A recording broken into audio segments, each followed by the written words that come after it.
Previous lecture में मैंने आपको 6.4 करवा दी थी। आज हम 6.5 स्टार्ट करते हैं। 6.5 में हमने इसके रेजिड्यूज निकालने हैं। रेजिड्यू सिंपल पूल का कैसे निकालना है और residue pole of order n, यानी कि एन की जगह पर अगर हमें कोई नंबर दिया जाए तो हम उसका रेजिड्यू कैसे निकालेंगे। सिंपल पूल का मतलब है कि आपने कि जिसकी पावर हमारे पास 1 होगी उसका फार्मूला हम ये वाला लगाएंगे। और पूल ऑफ ऑर्डर एन का मतलब है कि एन की जगह पर अगर आपको कोई वैल्यू गिवन होगी स्क्वायर क्यूब इस तरह से, उसके लिए हम ये वाला फार्मूला लगाएंगे। तो इस फार्मूले को अच्छी तरह से आप याद कर लें। चलिए हम स्टार्ट करते हैं 6.5। 6.5 में सबसे पहला क्वेश्चन है, हमें गिवन है, बहुत आसान सा क्वेश्चन है और इसमें हमने रेजिड्यू निकालना है। सबसे पहले हम चेक करते हैं कि हमारे पास डिनोमिनेटर में जो टर्म है इसकी पावर हमारे पास क्या है। अब देखें इन दोनों की पावर हमारे पास 1 है, जबकि रेजिड्यू हमने निकालना है एफ ऑफ जी 1। हमारे पास इनकी पावर 1 है, इसका मतलब है हम सिंपल पूल का फार्मूला लगाएंगे। सिंपल पूल का फार्मूला हमें क्या कहता है कि limit z approaches to z naught z minus z naught f of z, जहाँ जहाँ जी नॉट है वहाँ पर आप 1 पुट कर दें। 1 पुट करने के बाद अब देखिए कैंसिलेशन होगी, उसके बाद आपके पास आंसर आ जाएगा लिमिट जी अप्रोचेज टू 1। जी की जगह पर 1 पुट कर दें, 2/5 आपका आंसर आ जाएगा। क्वेश्चन नंबर 2 क्या है? क्वेश्चन नंबर 2 थोड़ा सा डिफरेंट है। इसमें हमारे पास पूल ऑफ ऑर्डर एन का फार्मूला लगेगा। क्यों लगेगा? क्योंकि यहाँ पर हमारे पास एन की कोई वैल्यू गिवन दे दी है और यहाँ पर क्यूब आ गया है, इस वजह से हम पूल ऑफ ऑर्डर एन का फार्मूला लगाएंगे। पूल ऑफ ऑर्डर एन का फार्मूला क्या कहता है कि 1/n-1 का factorial limit z approaches to z naught dn-1/dgn-1 and then z minus z naught f of z. उसकी जगह पर आप सबसे पहले फार्मूला लिख लें अपनी आसानी के लिए, उसके बाद आप इसके अंदर वैल्यू पुट कर दें। मैंने डायरेक्ट ही कर दिया है, आप फार्मूला लिखें उसके बाद वैल्यूज़ पुट करें, आपसे आसानी से हो जाएगा। उसके बाद आप इसकी फर्स्ट डेरिवेशन करेंगे तो आपके पास आ जाएगा 3/1 माइनस जी की पावर 4। इसकी सेकंड डेरिवेशन करेंगे तो आपके पास आ जाएगा 12/1 माइनस जी की पावर 5। और लास्ट में आपने जी की जगह पर 0 पुट कर देना है। 0 पुट करेंगे तो आपके पास आंसर आ जाएगा 6। क्वेश्चन नंबर हमारे पास 3 भी बिल्कुल इसी तरह से ही है। 3 में देखिएगा, यहाँ पर हमारे पास सिंपल पूल है, यहाँ पर हम सिंपल पूल का फार्मूला लगाएंगे। सिंपल पूल का फार्मूला लगाने से हमारे पास ये कैंसिलेशन हो जाएगी और यहाँ पर आंसर आ जाएगा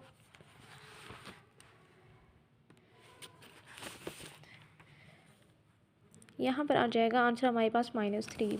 इसी तरह से क्वेश्चन नंबर 4 है। क्वेश्चन नंबर 4 में भी हमने बिल्कुल यही काम करना है, लेकिन यहाँ पर हमारे पास साइन के फॉर्म में आ गया है। साइन के फॉर्म में आ गया है तो हम क्या करेंगे, सबसे पहले इसकी सीरीज़ ओपन करेंगे। सीरीज़ ओपन करने के बाद फिर हम इसका रेजिड्यू निकालेंगे। जब हमारे पास साइन और कॉस के फॉर्म में आ जाए या एक्सपोनेंशियल फंक्शन में आ जाए तो हमेशा याद रखें कि इसी सबसे पहले हम सीरीज़ ओपन करेंगे और उसके बाद हम इसका रेजिड्यू निकालेंगे। अब देखें साइन यहाँ पर ये टर्म हमारे पास जी की फॉर्म में है, तो साइन जी की क्या सीरीज़ थी, जी क्यूब जी माइनस जी क्यूब ओवर 3 फैक्टोरियल प्लस जी 5/5 का फैक्टोरियल। अब जहाँ जहाँ जी था वहाँ आप ये वैल्यू पुट कर दें। पुट करने के बाद जी प्लस 3 का स्क्वायर को अंदर अप्लाई करें आप, करने के बाद आपके पास ये आंसर आ जाएगा। अब रेजिड्यू इस तरह से हम कैसे निकालेंगे, जब हमारे पास इस तरह की फॉर्म होगी तब हम रेजिड्यू कैसे निकालेंगे। रेजिड्यू निकालना बहुत आसान है। यहाँ पर आप देख लें जी माइनस जी नॉट, अगर जी प्लस 3 को मैं लिखूँ जी माइनस -3, अब देखें इसकी पावर जिसकी पावर 1 होगी आपने उसका कोफिशिएंट ले लेना है, उसका कोफिशिएंट हमारे पास रेजिड्यू होगा। अब देखें यहाँ पर हम कैसे जज करेंगे कि जी माइनस जी नॉट की पावर 1 होगी। अगर डिनोमिनेटर में हमारे पास टर्म स्क्वायर में आ रही हैं, क्यूब में आ रही हैं और कोई पावर हमारे पास 1 भी आ रही है, तो हम क्यूब और स्क्वायर को स्किप करेंगे और जिसकी पावर हमारे पास 1 में होगी हम उसका कोफिशिएंट पिक कर लेंगे यहाँ से। अब देखें रेजिड्यू एफ ऑफ जी -3 का कोफिशिएंट हम यहाँ से पिक कर लेंगे रेजिड्यू निकालने के लिए। यहाँ से पिक कर लिया हमने, 3 का फैक्टोरियल को ओपन करें तो 6 आ जाएगा, ये कैंसिलेशन करें तो -4/3 आ जाएगा। सिमिलरली क्वेश्चन नंबर 5 है। क्वेश्चन नंबर 5 भी बहुत आसान है, इसमें आपने रेजिड्यू निकालना है एफ ऑफ जी 0। यहाँ पर हमारे पास एक्सपोनेंशियल फंक्शन आ गया है। एक्सपोनेंशियल फंक्शन में आपने बिल्कुल वैसे काम करना है, लेकिन e raise to power d इसकी सीरीज़ आप याद रख लें। E raise to power d की सीरीज़ हमें क्या कहती है, ये हमारे पास होती है 1 + g + g² ओवर 2 का फैक्टोरियल प्लस जी क्यूब ओवर 3 का फैक्टोरियल एंड सो ऑन। अब देखें जहाँ जहाँ जी होगा आपने -2 ओवर जी स्क्वायर पुट कर देना है। पुट करने के बाद अब देखें यहाँ से हम रेजिड्यू कैसे निकालेंगे। मैंने अभी बताया है क्वेश्चन नंबर 5 में जिसकी पावर हम जी माइनस जी नॉट, डिनोमिनेटर में जिसकी पावर हमारे पास 1 होगी उसका कोफिशिएंट हमारे पास रेजिड्यू होगा। ठीक है। अब देखिए यहाँ पर कहीं भी किसी की पावर 1 नहीं है। देखें यहाँ पर स्क्वायर है, यहाँ पर 4 है, यहाँ पर 6 है, यानी यहाँ पर डिनोमिनेटर में जी की पावर 1 कहीं भी नज़र नहीं आ रही। इसका मतलब है कि हमारे पास रेजिड्यू उसका 0 होगा। आप सिंपली लिखते हैं कि इसका रेजिड्यू हमारे पास 0 होगा। क्वेश्चन नंबर 6 देखें। क्वेश्चन नंबर 6 सेम उसी तरह से ही है, इसको ज़रा समझ लें। E raise to power minus g minus 2 का स्क्वायर। अब देखें यहाँ पर इसका स्क्वायर है तो इसमें आपने फार्मूला लगाना है पूल ऑफ ऑर्डर एन का। पूल ऑफ ऑर्डर एन का फार्मूला पहले लिख लें, उसके बाद आप उसकी जगह उसकी वैल्यू पुट कर दें। जहाँ जहाँ एन होगा आपने उसकी जगह 2 पुट कर देना है। एन की वैल्यू आपके पास जो टर्म स्क्वायर में होगी या क्यूब में होगी या इस स्क्वायर की जगह कोई भी वैल्यू आपको गिवन हो सकती है, 4, 5, 6 जो भी वैल्यू गिवन होगी आपने उस फार्मूले को पुट करना है और इसमें आपने आंसर निकाल लेना है। बहुत आसान है, फार्मूला याद कर लें, कोई भी क्वेश्चन हो आप इजीली कर सकते हैं। क्वेश्चन नंबर 7 भी बहुत आसान है, इसमें भी आपने सेम वही काम करना है। देखें जी स्क्वायर प्लस 16 इसको हम अगर इस तरह से लिखें, इस तरह से लिख सकते हैं जी प्लस 4 आयोटा जी माइनस 4 आयोटा, ये इसके इक्वल होता है। हम इसको इस तरह से लिख सकते हैं। अब देखें जी इज इक्वल टू 4 आयोटा और जी इज इक्वल टू -4 आयोटा, ये हमारे पास पूल्स हैं एफ ऑफ जी के। सबसे पहले हम 4 आयोटा का रेजिड्यू निकालेंगे एफ ऑफ जी के साथ और उसके बाद हम -4 आयोटा का रेजिड्यू निकालेंगे एफ ऑफ जी के साथ। इसको आप एफ ऑफ जी भी लिख सकते हैं, ये जस्ट मैंने आपको समझाने के लिए जी की वैल्यू एफ ऑफ जी की वैल्यू लिखती है। ठीक है, अगर आप यहाँ पर एफ ऑफ जी लिखेंगे तो ये भी ठीक होगा। लिमिट देखें यहाँ पर हमारे पास इनकी पावर्स 1 है, इसका मतलब है कि हम यहाँ पर सिंपल पूल का फार्मूला लगाएंगे। Limit z approaches to z naught z minus z naught f of z की आप इजीली लिख लें। पहले अपनी आसानी के लिए आप लिख लें सिंपल पूल का फार्मूला, उसके बाद आप उसकी जगह वैल्यू पुट कर दें, कैंसिलेशन करें।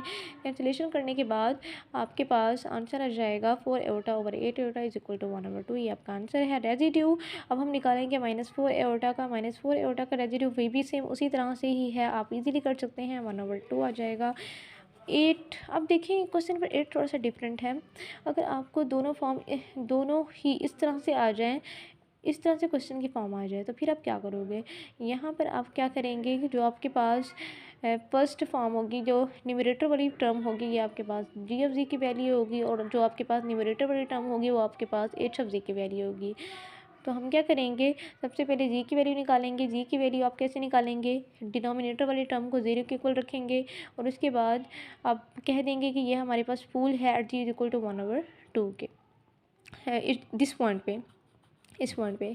अब देखिए एच ऑफ जी हमारे पास है डिनोमिनेटर वाली टर्म, इसका डैश ऑफ जी निकालेंगे, उसकी जगह जी की जगह उसकी वैल्यू पुट करें, आपके पास 2 आ जाएगा। जी ऑफ जी की वैल्यू हमारे पास जे है, इसकी जगह पर आप जी की जगह पर 1/2 पुट करें तो आपके पास 10 आ जाएगा।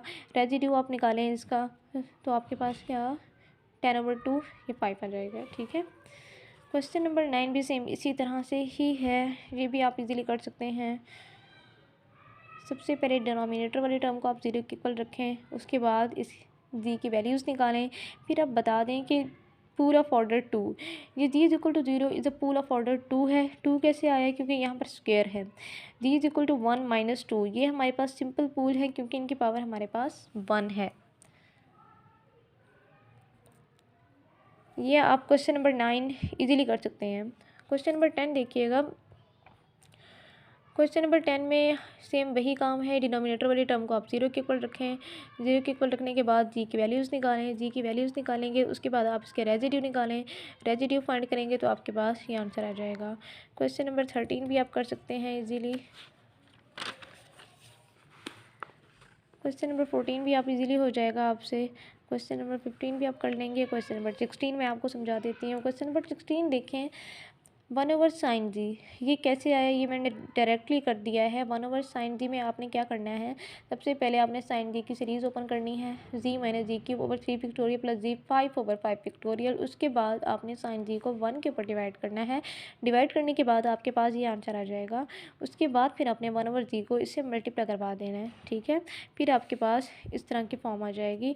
फिर आपने रेजिड्यू एफ ऑफ जी 0, सबसे पहले जी इज इक्वल टू 0 का निकालना है और उसके बाद जी इज इक्वल टू n पाई का निकालना है। उसके आपने इस तरह से कर लेना है इसको, ये आपका आंसर आ जाएगा।